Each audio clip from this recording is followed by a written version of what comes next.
Komisi Sekuritas dan Bursa Amerika Serikat, SEC, baru saja mengajukan mosi baru dalam kasus Ripple, dan mosi ini menantang perkembangan yang cukup mengejutkan.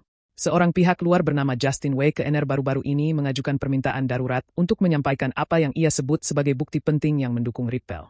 Namun, SEC meminta pengadilan untuk sepenuhnya menolak permintaan tersebut. Mosi ini diajukan di Pengadilan Distrik Selatan New York, dan SEC memberikan 3 alasan utama mengapa permintaan darurat ini tidak boleh diterima. Pertama, SEC berpendapat bahwa pengadilan tidak lagi memiliki yurisdiksi.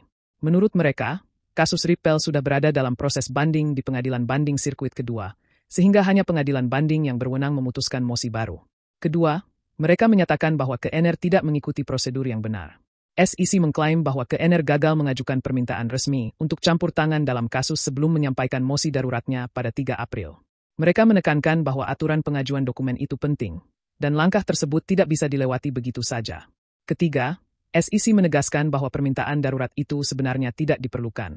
Mereka berargumen bahwa KNR bisa saja langsung menyerahkan bukti tersebut ke tim hukum Ripple, yang oleh pengadilan telah dinyatakan kompeten.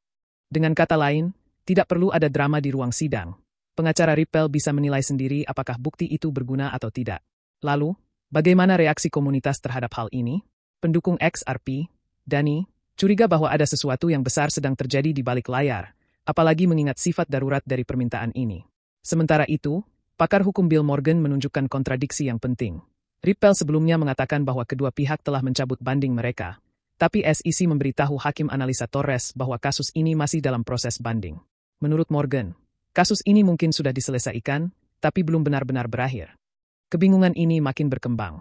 Ripple sebelumnya mengumumkan bahwa SEC telah setuju untuk mencabut bandingnya, dan sebagai imbalannya Ripple juga mencabut banding silang mereka. Namun sejak itu, SEC telah mengadakan 2 pertemuan tertutup dan belum mengeluarkan pernyataan resmi yang mengonfirmasi hal tersebut.